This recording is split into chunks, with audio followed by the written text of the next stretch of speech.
বাঁকুড়া জেলার ইন্দাস তৃণমূল কংগ্রেসের দলীয় কার্যালয় মুখ্যমন্ত্রীর নির্দেশে ইন্দাস বিধানসভার বিধায়ক গুরুপদবাবু এক সাংবাদিক সম্মেলনের আয়োজন করেন।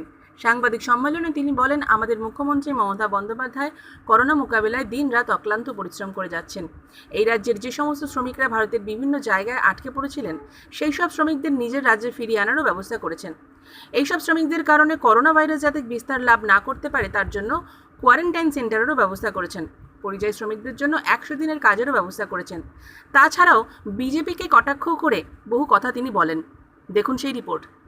কংগ্রেস অফিসে যে সাংবাদিক বৈঠক হচ্ছে, সাংবাদিক বন্ধুদের আমি শুভেচ্ছা জানাই এবং আরও আমাদের দলের কোর কমিটির সদস্যরা আছেন, প্রত্যেকেই উপস্থিত আছে। আজকে আমাদের সাংবাদিক বৈঠকে আমরা বর্তমান পশ্চিমবঙ্গে যে আবহাওয়া, যে বৈষম্য আমরা সব সেটা দেখেওছেন। করোনা থেকে, আমফান ঝড় থেকে এবং বিভিন্ন বিজেপির উস্কানিমূলক মানুষকে এক বিভ্রান্তির মধ্যে ফেলে দিয়েছে। প্রথম করোনা নিয়ে বলি, যেটা গোটা বিশ্বে করোনার যে ভাইরাসের যে চলছে, সব দেশই আক্রান্ত, সেখানে পশ্চিমবঙ্গ বাদ যায় না। কিন্তু আমরা একমাত্র ভারতের অঙ্গরাজ্য পশ্চিমবঙ্গের প্রতি বর্তমান কেন্দ্র সরকার যে বৈষম্য করছে, আমাদের মুখ্যমন্ত্রী যেভাবে মোকাবিলা করতে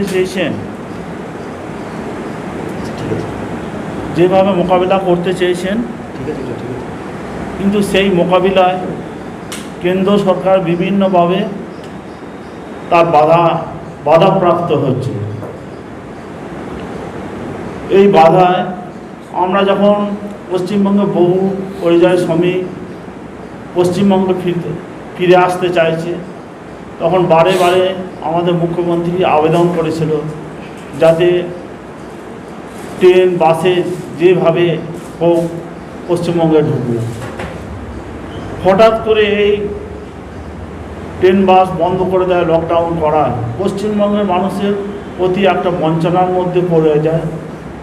এমনকি তাদের কথা না ভেবে এটা করা খুব সমস্যা হয়েছে।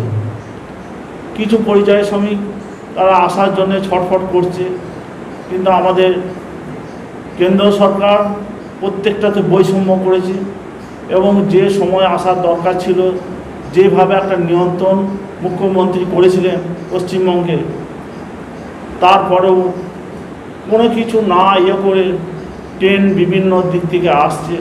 যেমন গুজরাটের লোক পশ্চিমবঙ্গে আসবে, সে চলে যাচ্ছে ব্যাঙ্গালোরে ট্রেন চলে যাচ্ছে উত্তরপ্রদেশে। যেভাবে এই পরিযায়ী শ্রমিকদের উপর একটা অমানসিক কোনো চিন্তা ভাবনা নয়, কিছুই নয়, তার থেকে বিভিন্ন বিপর্যয়ের মধ্যে ফেলেছে। কিন্তু পশ্চিমবঙ্গে তো আছে বিভিন্ন ভারতের শ্রমিক, তাদের প্রতি তো কোনো বঞ্চনা হয় না, তাদের প্রতি তো কোনো রকম বৈষম্য হয় না। কিন্তু পশ্চিমবঙ্গের প্রতি যে আচরণ করেছে, শুধু মুখ্যমন্ত্রীকে করা নয়, পশ্চিমবঙ্গ মানুষের প্রতি তারা একটা বঞ্চনা করেছে, বৈষম্য করেছে। তাছাড়াও আমাদের মধ্যে কিছুদিনের মধ্যে আমাদের আমফান ঝড় আসে। সে আমফান ঝড়ে যে 6-7টি জেলা ক্ষতিগ্রস্ত হয়েছে, আমরা টিভিতে দেখেছি এবং পেপারও পড়েছি। তাদের যে দুর্দশা, প্রত্যেকটা মানুষের চোখে জল এসে যাবে। কিন্তু সবচেয়ে হলো পশ্চিমবঙ্গের উপর দিয়ে যে আমফান ঝড় এলো, তোমার প্রধানমন্ত্রী এসে মাত্র 1000 টাকা দিয়েছে, 1000 কোটি টাকা দিয়েছে, সেটা কিছুই নয়। অথচ পাশের রাজ্য উড়িষ্যা, সেই তুলনায় কিছুই হয় না, সেখানে 500 কোটি টাকা করে দিয়ে এসছে। বরাবরই কেন্দ্র সরকার যে বৈষম্য করছে, পশ্চিমবঙ্গের মানুষের কাছে যে বঞ্চনা করছে, পশ্চিমবঙ্গের মানুষ সেটা বুঝতে পারছে। বিজেপি বিভিন্ন জায়গায় যে রেশন ব্যবস্থা, আমাদের রাজ্য সরকার যেভাবে প্রত্যেকটা ব্লকে আমাদের সরকার যে পরিষেবাটা দিচ্ছে, বিজেপির কোনো কাজ নাই, লোক নাই, তারা শুধু ওই গণ্ডগোল পাকাচ্ছে, পশ্চিমবঙ্গের প্রতি অবহেলা করছে, মানে মুখ্যমন্ত্রীর বিরুদ্ধে যে বৈষম্য করছে, এইসব হচ্ছে তাদের পাশে তাদের লোক নাই, কেউ কিচ্ছু নাই, তাদের সঙ্গে কেউ নাই, মানুষ দেখতে পাচ্ছে। তাছাড়া এই আমাদের সরকার যেভাবে উন্নয়নমূলক কাজগুলো আমরা করেছি বা করছি আমাদের দলের এই করোনা নিয়ে, প্রত্যেকটা জিপিতে তাদের ওন ফান্ড থেকে সেই টাকা প্রত্যেকটা মানুষের মধ্যে আমরা বিতরণ করছি। কোনো সমস্যা নাই। কিছু সমস্যা আমাদের এলাকায় আছে যেগুলো আমিও চাইব রাজ্য সরকারের মাধ্যমে আমরা ডিএমের সভাপতিকেও আমরা বলবো একটু এই আমফান ঝড়ে বা ইন্ডাস্ট্রিতে অ্যাকচুয়াল হচ্ছে কৃষি নির্ভর এলাকা, প্রায় 80% লোক কৃষির উপর নির্ভর করে। এই আমফান ঝড়ে বেশ কিছু ক্ষতি হয়েছে, রাজ্য সরকারকে আমরা জানাইছি এবং ডিএমকেও আমরা জানাইছি, এলাকার যারা এডিও আছেন, ব্লকে আছেন, সমস্ত জানাইছি। এই ক্ষতিপূরণ যাতে এই ইন্ডাস্ট্রির লোকের যাতে পায় সেটা আমরা দেখব। তাছাড়া রাস্তা একটা ইন্ডাস্ট্রির যে সমস্যা, সেটা হচ্ছে ওইটা হচ্ছে আমরুল থেকে মৌড়া প্রায় 8 কিলোমিটার রাস্তা। এই রাস্তা নিয়ে একটা মানুষের একটা ক্ষোভ আছে, দীর্ঘদিন ধরে রাস্তাটা হয় না। এটা আমাদের নিজেদের দুর্বলতা। আমরা চাইব যে ডিএমকে বলে এই খালপুর থেকে মৌড়া এই রাস্তা 8 কিলোমিটার রাস্তা যাতে ওই রাস্তাটি হয়। মানুষের যে দাবি আছে আমরা সেটা আমরা শুনেছি, ওই যেটা যেভাবে হোক আমরা করে দিতে চাই। আর একটা আছে রাস্তা ইন্দাস থেকে সামরঘাট, এটা প্রায় হয়েছে 21,86,00,000 টাকার একটা স্যাংশন হয়েছে, কিন্তু সেই টাকাটা স্যাংশন না হওয়ার জন্যে মানুষ খুব বিরক্ত। যাই হোক, সেটা আমি জানতে পারি যে মেরামতির জন্যে সেই রাস্তাটি অনুমোদন করেছে, কিছুদিনের মধ্যেই সেটা হবে। তাছাড়া বিজেপির এখানে কোনো কিছুই লোক না, কিছু ইউটিভি বা ফেক টিভিতে তারা বিভ্রান্তি করছে, মানুষের উন্নয়নমূলক কাজগুলোকে তারা ব্যাহত করছে। এই হচ্ছে বিজেপির কালচার। তবে এটাও ঠিক, পশ্চিমবঙ্গের মুখ্যমন্ত্রী যখন যে হাতে যেভাবে পশ্চিমবঙ্গের মানুষের পাশে আসছেন, এটা খুবই কি বলবো,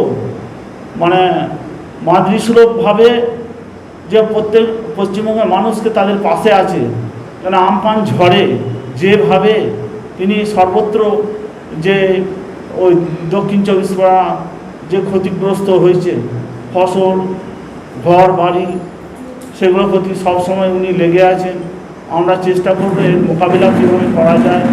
দিদি তার অর্থ থেকে বিভিন্নভাবে তাদের পাশে আছে, থাকবে। কেন্দ্র সরকারের আমরা কোনো সহযোগিতা, সে 1000 কোটি টাকা দেওয়ার পর আর কোনো কিছু তাদের কোনো সহযোগিতা পায় নাই।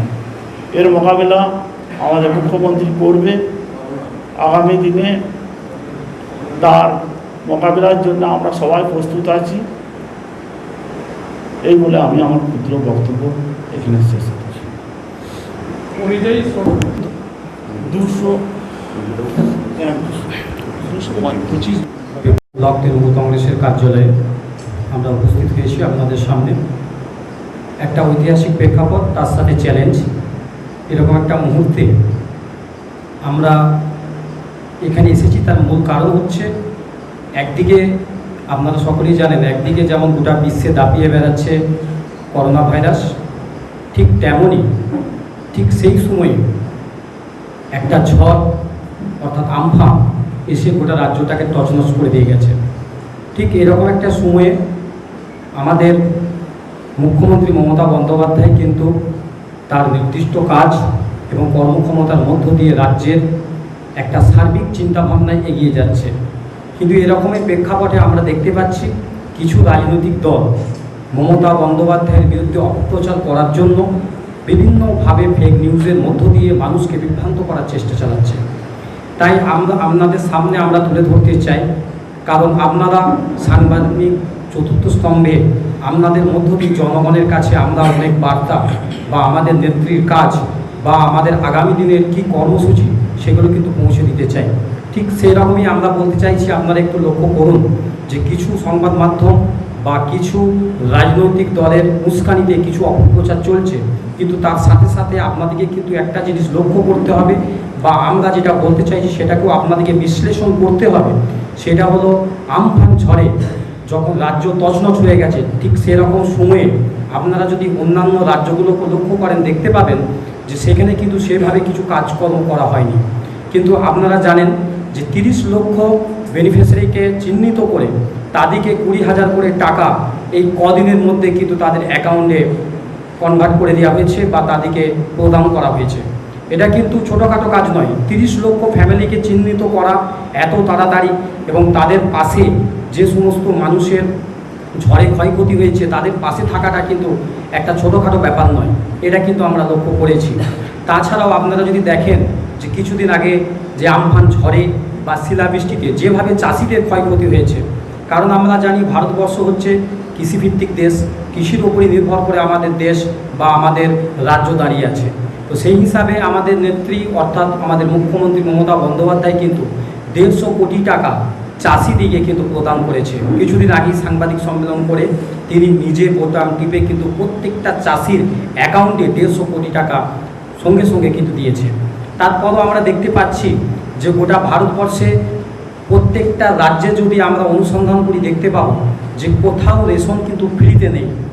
একমাত্র আমাদের নেত্রীর মস্তিষ্ক প্রসিত কিন্তু এই যে রেশনকে মানুষকে ফ্রিতে দেওয়া, অর্থাৎ এই লকডাউনের বাজারে মানুষ কোথায় টাকা পাবে তার যে চিন্তা ভাবনা, সেই জন্য কিন্তু প্রত্যেকটা মানুষকে সাধুবাদ দেওয়া দরকার। তা প্রত্যেকটা রেশন কিন্তু আজকে মানুষ ফ্রিতে পাচ্ছে। এটা যেমন ফ্রিতে যেমন আর কোনো রাজ্য দিতে পারেনি, একমাত্র পশ্চিমবাংলায় কিন্তু 1 নম্বরে। ঠিক তেমনই যখন শ্রমিকরা বার থেকে আসছে, কেন্দ্র যখন ট্রেন দিতে ইচ্ছাকৃতভাবে ডিভাইডেড করছে, কখনো বলছে দেবো, কখনো বলছে দেবো না, কখনো বলছে টাকা লাগবে, ঠিক সেরকম সময়ে কিন্তু মমতা বন্দ্যোপাধ্যায় প্রত্যেকটা বাইরে যারা শ্রমজীবী কর্মী লেবার শ্রেণীর মানুষ অর্থাৎ চাকরিজীবী মানুষ ছিলেন তাদেরকে কিন্তু ফ্রি পয়সায় আমাদের রাজ্যে এনেছেন। শুধু আনাদি শেষ নয়, তাদেরকে বিভিন্ন জায়গায় কোয়ারেন্টাইনে রাখা থেকে শুরু করে বিভিন্ন স্কুলে কোয়ারেন্টাইন করা থেকে শুরু করে সরকারিভাবে তাদেরকে কিন্তু খাওয়া দাওয়া ব্যবস্থা করে দিয়েছে কিন্তু ফ্রিতে। এবং তাদের যে চিকিৎসা, সেই চিকিৎসাগুলো আজকে আপনারা যদি লক্ষ্য করেন অন্যান্য রাজ্যে যদি আমরা লক্ষ্য করি ভালো করে আপনারা দেখতে পাবেন যে অন্যান্য রাজ্যের চিন্তাভাবনা মমতা বন্দ্যোপাধ্যায়ের চিন্তাভাবনা কিন্তু এক নয়। কেন এক নয়? অন্যান্য রাজ্যের চিন্তাভাবনা দেখেছি আমরা যে তারা বিজ্ঞাপনে কোটি কোটি টাকা খরচ করে, কেউ মূর্তিতে কোটি কোটি টাকা খরচ করে, কিন্তু আমাদের নেত্রী মমতা বন্দ্যোপাধ্যায় দীর্ঘ 2011 সাল থেকে আজ পর্যন্ত তিনি কিন্তু নিস্তব্ধে কাজ করে গেছেন। বিভিন্ন জায়গায় আমরা জেলাতে যদি দেখি যে কতগুলো নতুন করে হসপিটাল হয়েছে, আজকে আমাদের বাঁকুড়া জেলায় কোয়ারেন্টাইন হসপিটাল হিসাবে চিহ্নিত করেছে ওনার যেটা সুপার স্পেশালিস্ট হসপিটাল ছিলেন সেটাকে কিন্তু কোয়ারেন্টাইন স্পেশাল করা হয়েছে। তো এই যে করোনার জন্য যে কোভিডের জন্য স্পেশাল করা হয়েছে, এটা কিন্তু যদি মমতা বন্দ্যোপাধ্যায় না করে থাকতেন তাহলে এই সময় কিন্তু এরকম একটা হসপিটাল স্ট্রাকচার করে পরিকাঠামো তৈরি করা যেত না। এটা কিন্তু গঠনমূলক উন্নয়ন, কিন্তু এই উন্নয়নগুলো সাধারণ মানুষকে আমরা পৌঁছে দিতে চাই। কারণ মমতা বন্দ্যোপাধ্যায় একদিন দুদিন চিন্তা ভাবনা করে কিন্তু রাজ্যের উন্নয়ন করেনি। মমতা বন্দ্যোপাধ্যায়ের উন্নয়ন হচ্ছে সার্বিক। মমতা বন্দ্যোপাধ্যায়ের চেতনা, মমতা বন্দ্যোপাধ্যায়ের উন্নয়নের দৃষ্টিভঙ্গি কিন্তু অন্যান্য রাজ্য থেকে অনেক মাত্রায় এগিয়ে। এটা কিন্তু আপনাদের মাধ্যমে আমরা প্রতিটা মানুষকে আমরা পৌঁছাতে চাইছি বা আমাদের দলের তরফ থেকেও আমরা এটা বার্তায় আপনাদেরকে দিতে চাইছি। বলছি ইন্ডাস্ট্রি কোয়ারেন্টাইন সেন্টার কতগুলো করা হয়েছে? ইন্দাসে কোয়ারেন্টাইন সেন্টার বলতে আমরা প্রতিটা জিপিতে 2-3টে করে সরকারিভাবে স্টেপ নেওয়া হয়েছে। প্রতিটা জিপিতে প্রথমের দিকে আমরা প্রত্যেকটা স্কুলকে নির্বাচন করেছিলাম। তারপরে আমাদের রাজ্য সরকারের তরফ থেকে একটা অর্ডার এসেছিল যে স্কুলগুলো খোলা হবে, তার জন্য স্কুলগুলো চেঞ্জ করতে বলা হয়েছিল। কিন্তু তারপরে দেখা যায় যে বিভিন্ন শ্রমিকগুলো যখন আসে সেই সংখ্যাটা খুব বেশি, তো সেই হিসাবে সঙ্গে সঙ্গে কিন্তু স্কুলগুলোকে আবার অর্ডার করা হয়েছে যে স্কুলগুলোকে। তো সেহেতু প্রত্যেকটা পঞ্চায়েতে 2-3টে করে তো কোয়ারেন্টাইন চলছে। তাছাড়াও যেখানে অসুবিধা হচ্ছে সেখানে যেখানে লোকালয়ের মধ্যে স্কুল নয় সেই স্কুলগুলো খুলে দেওয়া হচ্ছে। কোথাও পঞ্চায়েত দেখভাল করছে, কোথাও আমরা দলের তরফ থেকেও আমরা কিন্তু সেখানে খাওয়া দাওয়ার ব্যবস্থা করছি বা তাদের রক্ষণাবেক্ষণ করার একটা ব্যবস্থা করে দিয়েছি। বলুন, এখানে যেগুলোই আমাদেরকে জানানো হয়েছে, কোনো স্কুল যেমন আমাদের কাছে খবর এসেছিল যে কিছু কিছু স্কুলে 1-2জনকে রেখেছে, সেগুলো আমাদের কাছে খবর পৌঁছানো হয়নি। কিন্তু যেগুলোই আমাদের কাছে খবর পৌঁছানো হয়েছে বা একাধিক আছে, তাদেরকে কিছু কিছু জায়গায় আমরা, যেমন রাজখামার একটা বড় কেন্দ্র চলছে, সেখানে আমরা বাদ থেকে খাবার দিই না। হ্যাঁ, রোলে যেমন একটা বড় চলছে, সেখানেও আমরা গ্যাস, ওভেন, বিভিন্ন রান্নার যে সরঞ্জাম তাদেরকে দিয়ে দিচ্ছি। চাল, আলু, ডাল, ছোটোগুলো খাবার পৌঁছানো হচ্ছে। হ্যাঁ, জানাই আমাদেরকে জানালে আমরা হয় পার্টি থেকে, যেমন রাজখামার বা রোলটা আমরা কিন্তু পার্টি থেকে করেছি। তার আগে আমরা গোবিন্দপুরে একটা গোষ্ঠীর যে কোয়ারেন্টাইন হয়েছিল ওইটা কিন্তু পঞ্চায়েত দেখভাল করেছে। কর্মতীর্থ আমাদের শিখদারির যে কর্মতীর্থ, এখানে আমরা ব্যবস্থা করেছি। তো ওটা দিলেন, আমরা আজকেই ব্যবস্থা করে দিচ্ছি। ওরা কদিন আছে এখানে? পরশু থেকে। ঠিক আছে, ওই জন্যই হয়তো খবরটা পরে পেয়েছি। যেমন আউসনারায় পরশু এসছে, আউসনারা ওখানকার লিডারশিপরা বা আমাদের ওখানকার পঞ্চায়েত মেম্বার আমাকে ফোন করেছিল, আমরা কিন্তু সঙ্গে সঙ্গে ব্যবস্থা করে দিয়েছি। সার্বিক চিন্তা ভাবনা করছে, প্রশাসনের তরফ থেকে প্রশাসন কাজ করছে, আমাদের তরফ থেকে আমরাও কাজ করার চেষ্টা করছি। তো আমরা ব্যক্তিগতভাবে যদি বলি যে 100%, 100% আমরা সাফল্য, সেটা তো নয়। কিছু কিছু জায়গায় এরকম হচ্ছে, কিছু কিছু লোক সচেতনতার অভাব হচ্ছে। আমরা যদি রাস্তাঘাটে লক্ষ্য করি দেখতে পাবো কিছু লোক মাস্ক ইউজ করছে, কিছু লোক করছে না। তো আপনি যদি প্রশ্ন করেন যে কেন করছে না, এটা কিন্তু খুব বলাটা খুব কঠিন পথ। আমরা চেষ্টা করছি। আমরা যেমন কালকে একটা ডিসিশন নিচ্ছিলাম, আমাদের এসডিপিও সাহেব এসেছিলেন, সেগুলো একটা বসে আমাদের দলীয় তরফ থেকেও একটা ডিসিশন হলো যে আমরা একটা মাইকিংয়ের ব্যবস্থা করব, প্রতিটা মোড়ে মোড়ে যে মাইকিং করব। তো আপনাদেরকেও সচেতন হতে হবে। আপনারা যেভাবে ওই গ্রামের মানুষ, তাহলে প্রথম উদ্যোগটা কিন্তু আপনাদেরকে নিতে হবে। আমরা বাদ থেকে যে ওখানে বিরাট কিছু করতে পারবো না, তাহলে প্রথম আপনাকে নিতে হবে। আর তার থেকেও সর্বত্র যাকে বেশি ভূমিকা নিতে হবে, যাদের বাড়ি, কিছু কিছু জায়গায় কি হচ্ছে, তাদের বাড়িতে বাদ থেকে লোক আসছে, তারা লুকিয়ে রাখছে। তো সেক্ষেত্রে আমরা অনেক পরে খবর পাচ্ছি। তো যখন অনেক পরে খবর পাচ্ছি, তখন কিন্তু নিয়ে যাওয়াটা আর ওই ঘরেতে রেখে দেওয়াটা একই ব্যাপার। তখন একটাই আমরা বাধ্য হচ্ছি গ্রামে বলতে, যে ওদের বাড়ির অন্য লোকের সাথে গ্রামের লোক যেন না মিশে, তারা হোম কোয়ারেন্টাইনে রইল। তাহলে তাদের ক্ষেত্রে হোম কোয়ারেন্টাইন রাখা হচ্ছে। কিন্তু যখন ঢোকার আগে যদি আমরা জানতে পারি, আমরা প্রশাসনকে পাঠিয়ে হোক, সিভিক পুলিশ পাঠিয়ে হোক, কি পার্টির আমাদের কর্মী পাঠিয়ে হোক, তাদেরকে আমরা কোয়ারেন্টাইন করার চেষ্টা করছি। এই সচেতনতা প্রতিটা গ্রামের মানুষকে বাড়াতে হবে। এটা আপনাকে উদ্যোগ নিতে হবে, আমরা উদ্যোগ অবশ্যই নেব। দাদা, আজকে মূলত প্রেস কনফারেন্সটা একটাই কারণ, আপনাদেরকে যেটা বলতে চাইলাম যে এই লকডাউন থেকে আজ পর্যন্ত আপনারা যদি নিরপেক্ষতা বজায় রেখে লক্ষ্য করেন, দেখতে পাবেন মমতা বন্দ্যোপাধ্যায় রাজ্যের জন্যে আমরণ চেষ্টা করছে। কিন্তু কিছু নিউজ পেপার, কিছু সংবাদ মাধ্যমের মধ্য দিয়ে যারা নিরপেক্ষতা হারিয়ে আমাদের রাজ্যকে ছোট করছে, বা আমাদের সরকারকে ছোট করছে, বা আমাদের নেত্রীকে ছোট করছে, বা আমাদের দলকে ছোট করছে, আমরা আপনাদের মাধ্যমে আমরা সেই অপপ্রচারটা বন্ধ হোক, মানুষ সঠিক তথ্য জানুক, মানুষ সঠিকভাবে দেখতে পাক যে মমতা বন্দ্যোপাধ্যায় প্রতিদিন প্রতিনিয়ত ঠান্ডা ঘরে না বসে তিনি মানুষের কথা ভাবছেন এবং তার চিন্তাভাবনাটা কতদূর প্রসারিত। এটার বার্তাটা দেওয়ার জন্যই কিন্তু আমাদের আজকের এই সংবাদ মাধ্যমদের সামনাসামনি আসা। ইতিমধ্যে দেখেছিলাম বন্ধ হয়েছে বলে এরকম কোনো খবর বা আমাদের কাছে নেই। রাজরোষ বলতে কি বোঝাতে চাইছে? মানে কোনো লাইসেন্স কাউকে কেড়ে নেওয়া হয়েছে, না কাউকে নোটিশ করে বন্ধ করে দেওয়া হয়েছে? কোনো ব্যক্তিকেন্দ্রিক কোনো ঘটনাকে তো রাজ্যের উপরে চাপানো যায় না। যদি রাজ্যের তরফ থেকে কোনো নোটিশ আপনাদের কাছে থেকে থাকে, তাহলে আপনারা দেখান যে অমুক সংবাদ মাধ্যমকে, অমুক নিউজ চ্যানেলকে রাজ্য নোটিফিকেশন করে বন্ধ করে দিয়েছে। সেভাবে হয়নি। তা বিক্ষিপ্ত ঘটনাগুলোকে রাজ্যের উপরে চাপিয়ে লাভ নেই। বিক্ষিপ্ত ঘটনা সব জায়গাতেই থাকে, সেরকম বিক্ষিপ্ত ঘটনা হতে পারে, কিন্তু রাজ্য কাউকে বন্ধ করেছে, কোনো সংবাদ মাধ্যমকে বন্ধ করেছে বা বন্ধ করা যায় বলে আমার জানা ছিল না, বা আমাদের কাছেই প্রথম শুনলাম। ইন্দাস বিধানসভায় পরিযায়ী শ্রমিকদের আর্থিকভাবে স্বাবলম্বী করতে কি কি পদক্ষেপ নেওয়া হয়েছে? যেহেতু তারা কাজ হারিয়েছে লকডাউনের বাজারে, সেহেতু প্রথমেই আমাদের রাজ্য তরফ থেকে 25টা ফর্ম তাদেরকে দেওয়া হয়েছে। যারা ফিল আপ করেছে তারা মাসিক 1000 টাকা করে ভাতা পাচ্ছে, এক। আর দ্বিতীয় হচ্ছে আমরা পঞ্চায়েত তরফ থেকে তাদেরকে প্রতিজনকে জব কার্ড করে দেওয়ার একটা ব্যবস্থা করেছি। এখন রানিং জব কার্ড চলছে, তো সেই জায়গায় জব কার্ডে তাদেরকে কাজ দেওয়ার একটা ব্যবস্থা আমরা করছি। যেহেতু এখন প্রচুর কাজ হচ্ছে, আপনারা যদি প্রতিটা গ্রাম স্তরে গ্রামীণ দেখেন বুঝতে পারবেন যে প্রচুর কাজ হচ্ছে, সেই কাজ দেওয়ার চেষ্টা করছে। উপরন্ত তাদের জন্য আবার নতুন করে কুপন এসছে রেশমের। তো প্রতিটা পঞ্চায়েতে আমরা তাদেরকে লক্ষ্য করছি, চিহ্নিত করছি, তাদেরকে কিন্তু রেশমের আবার আমরা ফর্ম ফিল আপ করাচ্ছি। ফর্ম ফিল আপ করে কালকে আমাদের লাস্ট ডেট ছিল, জমা হয়ে গেছে। আশা করি আবার কুপন আসবে, তাদেরকে আবার আমরা নতুনভাবে চেষ্টা চালাবো, তারা কিভাবে সাধারণভাবে জীবনযাপন করতে পারে, তাদের জন্য কোনো অসুবিধা না হয়। আমাদের দল বা সরকার তাদের পাশে আছে। বিধানসভার টোটাল হিসাবটা আমরা দিতে পারবো না, যেহেতু বিডিও অফিসকে আমরা কন্ট্রোল করি 10টা পঞ্চায়েত, আমরা ইন্দাস ব্লকের হিসাবটা দিতে পারবো। সেখানে 86টা পূর্ণ, মানে যারা সবচেয়ে ক্ষতিগ্রস্ত, দু ধরনের এটাকে করা হয়েছে, অল্প ক্ষতিগ্রস্ত আর একবারে ক্ষতিগ্রস্ত। তো একবারে ক্ষতিগ্রস্তটা 86 মতো, আর 125টার মতো অল্প ক্ষতিগ্রস্ত, সেগুলোকে চিহ্নিত করা হয়েছে।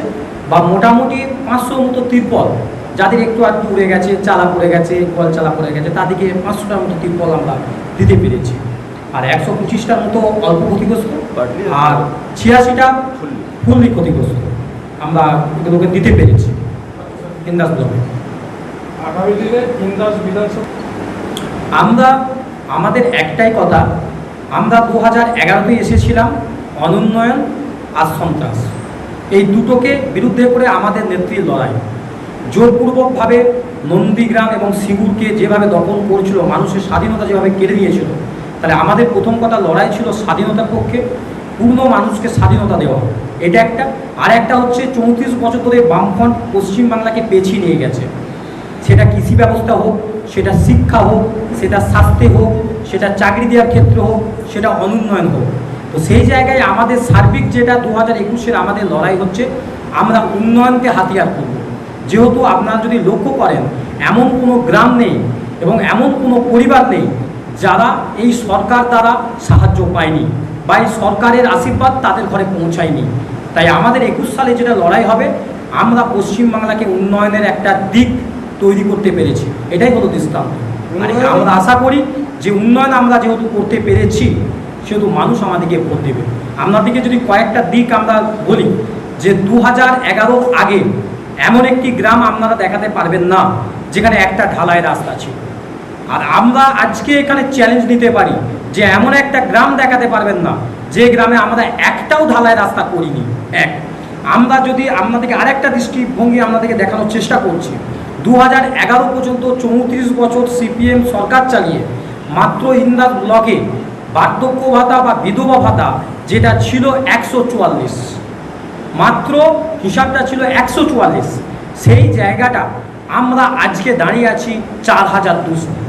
তাহলে স্বাভাবিকভাবেই আমরা আশাবাদী যে মানুষকে আমরা ভাতা করে দিতে পেরেছি, মানুষকে বাড়ি দিতে পেরেছি, মানুষকে স্বাস্থ্যের ব্যবস্থা করে দিতে পেরেছি, মানুষকে শিক্ষার সুযোগ করে দিতে পেরেছি, মানুষকে বাসস্থান দিতে পেরেছি।